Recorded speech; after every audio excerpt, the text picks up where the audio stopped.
Olá, tudo bem? Meu nome é Felipe Salud Cardoso, eu sou membro aqui do canal Conexão Marxista e, conforme prometido, eu vou dar sequência à exposição desse livro, Neoliberalismo, Neodesenvolvimentismo e Socialismo, do professor e economista Cláudio Katz, do qual eu vou fazer uma abordagem muito específica da América Latina, como vimos na primeira exposição do livro. Bem, hoje nós vamos tratar da primeira parte do livro, mais precisamente do primeiro capítulo. E eu vou produzir um outro vídeo na sequência, tratando dos outros dois capítulos, bem, que conformam essa primeira parte. Essa primeira parte é dividida em 3 capítulos que vão dialogar mais ou menos com as condições econômicas da América Latina, as condições políticas em termos de integração regional e, por fim, os efeitos contraditórios do processo de globalização ou da mundialização do capital, que teve como explosão rebeliões específicas frente à ofensiva política neoliberal, a princípio no começo do século XXI. Bem, nessa parte nós vamos expor apenas o primeiro capítulo, que trata, e o título já revela do que ele trata, que é Economia e Classes Sociais. Bem, é importante dizer que esse primeiro capítulo ele vai ser permeado por uma questão que ronda os outros 2 capítulos dessa primeira parte. Na verdade, por 3 indagações específicas. O Cláudio Katz ele vai se questionar a respeito da autonomia ou da dependência da América Latina, que é a primeira indagação. Em segundo momento, da soberania nacional desses países, se foi maior ou menor no último ciclo econômico. E, por fim, ele vai fazer uma série de perguntas, mas, na verdade, dá para ser sintetizada, na questão da proteção ou vulnerabilidade das economias latino-americanas frente à crise econômica de 2008. E para fazer esse balanço, para além dos enfoques já dados, da qual ele levanta 2, sobretudo, um do qual mostra ou parte da perspectiva de uma certa falência do neoliberalismo, de que houve um avanço de políticas exteriores independentes na América Latina, tomando como referência inúmeros países, como o próprio Brasil, e que mostrava, a partir dos governos progressistas, um certo alento para o desenvolvimento dessa região, e uma outra tendência que só vai expor o processo de integração agroexportadora. Bem, a princípio é possível dizer, não é limitado abordar a América Latina a partir desses 2 enfoques. Por isso as indagações, a condição da América Latina não é resultado exclusivo de maior ou menor soberania, por exemplo, ou independência, sem identificar quais são as condições específicas em termos políticos e econômicos de inserção da América Latina na divisão internacional do trabalho. Então, quando ele aponta para essa direção, a gente já tem mais ou menos um caminho de pesquisa da qual ele abre esse capítulo, porque ele vai tratar das questões econômicas e da inserção econômica da América Latina na divisão internacional do trabalho. Ou seja, não dá para tratar a América Latina tão somente pelo seu desenvolvimento interno, sem pensar nas condições externas da qual ela está interligada, e vice-versa.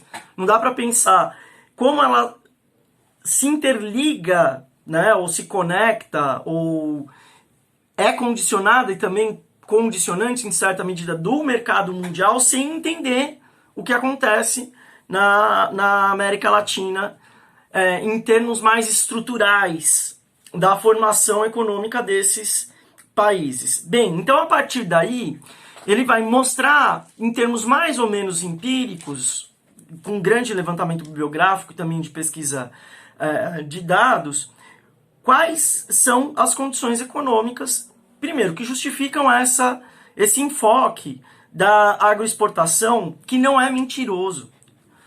E segundo, quais são as outras consequências econômicas desses processos? Bem, Então, o ponto de partida dele vai ser a identificação desta inserção da América Latina na divisão internacional do trabalho a partir das reestruturações econômicas do capital na sua totalidade, mas tem um efeito muito grande na América Latina, sobretudo na internalização nesses países de políticas tidas como neoliberais ou liberalizantes, flexíveis e etc. Né? Bem, desde os anos 80 a gente vê isso de modo muito claro, o autor ele bate nessa tecla e reforça essa condição histórica para poder ver quais são as tendências presentes nesse processo. E o que caracteriza o período não vem a ser somente a emergência das políticas neoliberais. A gente sabe que o neoliberalismo é uma expressão política de uma certa ofensiva do capital que se desenvolve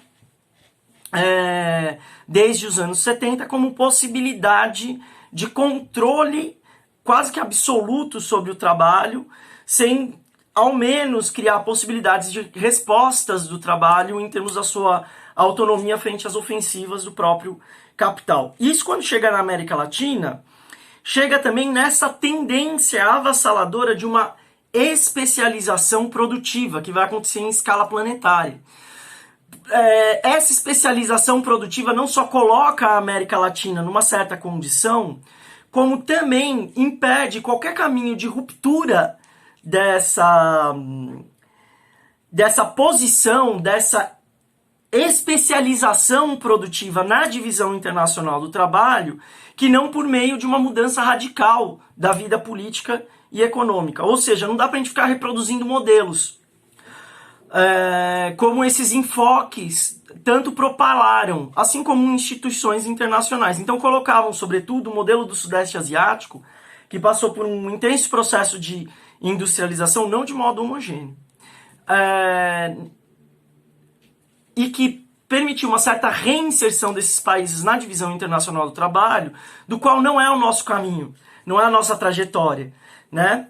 Bem, então a partir daí ele vai mostrar qual foi a trajetória específica da América Latina. A primeira frente que nós conseguimos perceber de modo claro essa ofensiva do capital se dá na projeção das frentes agrícolas, do agronegócio, do avanço da agricultura capitalista sobre qualquer resquício ou resíduo de forma não completamente capitalista de produção em toda a América Latina. Não é à toa que é possível perceber que o agronegócio, por meio do crédito, da articulação do capital financeiro internacional, com até certas condições de benefícios do Estado para os setores monopólicos, ele foi anulando aos poucos qualquer articulação de campesinato, produção de agricultura familiar, projetada para o mercado interno e assim por diante.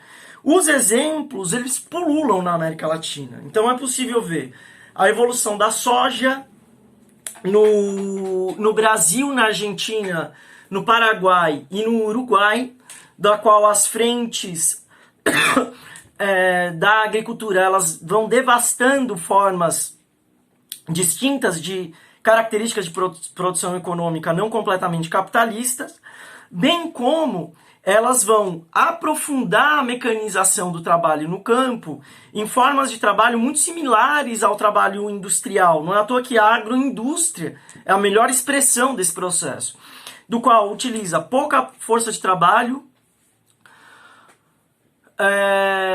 não necessariamente especializada, e, portanto, cria também um movimento de êxodo rural, não só para as grandes cidades, mas para as cidades tidas como médias, que vão reproduzir esse processo em sua composição, tentando, inclusive, ter mais ou menos uma expressão econômica muito parecida com as grandes metrópoles. Bem, é possível ver também esse processo em outros bens primários da agropecuária na região, não se limita à soja. A gente pode falar das flores na Colômbia e no Equador, pode falar do vinho e frutas vermelhas no Chile e assim por diante. Além além da agricultura, a mineração também avança com grande processo de modo acelerado na região. Bem, sobretudo capital internacional, canadense, norte-americano, belga, e assim por diante. Essa indústria, normalmente ela é caracterizada por uma indústria que é chamada de céu aberto, porque não precisa mais da perfuração, eles dinamitam toda a área, usam compostos químicos para determinadas extrações e assim por diante. Ou seja, é um efeito nocivo tanto para o homem quanto para a natureza, esse processo acelerado de exploração que precisa dos rendimentos, não necessariamente só do lucro, mas da renda proveniente desse tipo de atividade econômica.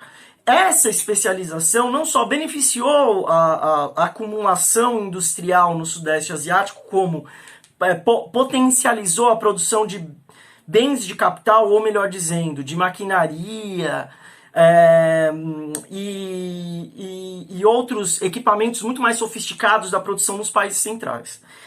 Bem, se por um lado essa especialização deu ampla atuação para a agricultura e para a mineração, houve um relativo retrocesso industrial na América Latina. Por que relativo? De fato, quando nós olhamos para as três maiores economias industriais latino-americanas, Brasil, Argentina e México, Brasil e Argentina de fato perdem não só postos de trabalho, capacidade produtiva, infraestrutura, etc., o que impede a reprodução do capital industrial. Porém, no México, o processo é um pouco diferente, mas que não está fora dessa especialização produtiva. Então, se por um lado perdem postos e unidades produtivas industriais na América Latina, e os dados são muito claros, entre 70 e 74, 12% do PIB estava associado, mais ou menos 12% do PIB estava associado ao setor produtivo industrial, da indústria de transformação sobretudo. Entre 2002 e 2006, 6%. Essa queda é brutal. Porém, no México a gente vê um aumento das indústrias tidas como maquiladoras ou montadoras, que usam de força de trabalho extremamente barata, pouco qualificada, não sindicalizada e criminalizada quando se sindicaliza.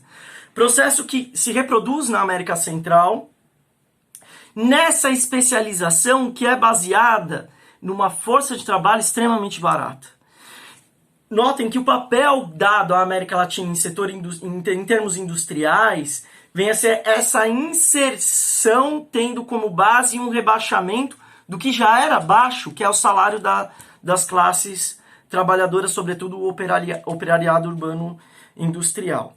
Bem, lógico que esse efeito sobre agricultura e indústria, ele não só revela essa subordinação econômica dos países latino-americanos em relação aos centros motores do capital internacional, como também outras formas econômicas que ganham relevância, sobretudo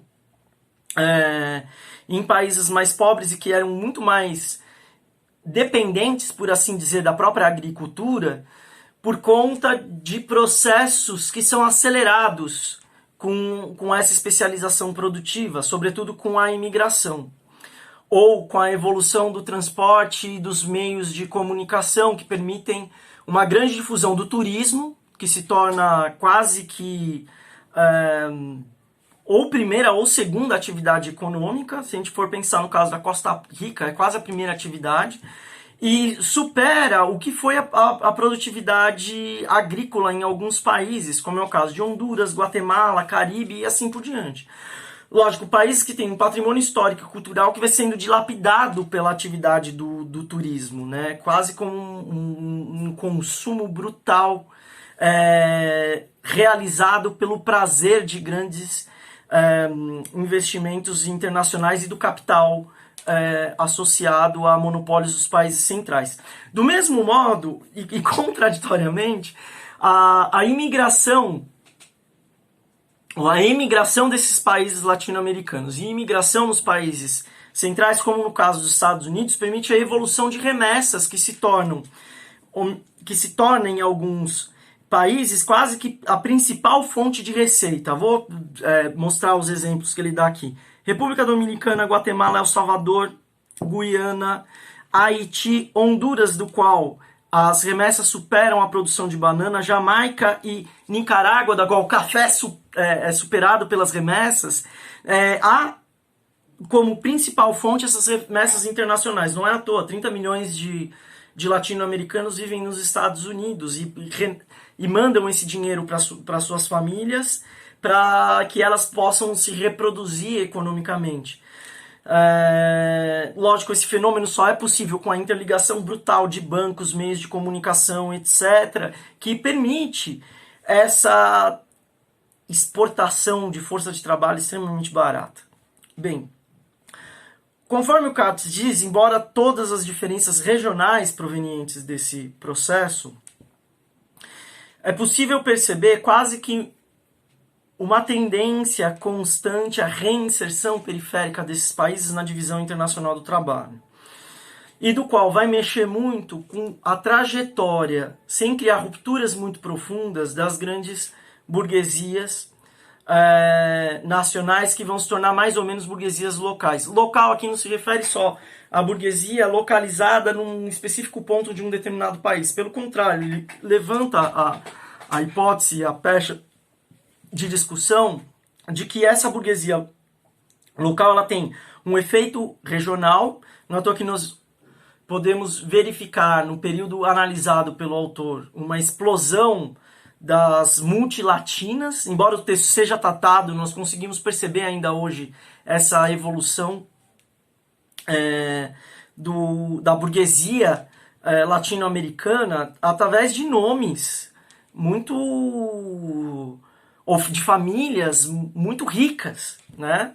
E que tem uma concentração de fortunas em seus nomes. A família Slim, a família Safra, a família Moraes, entre outras tantas famílias.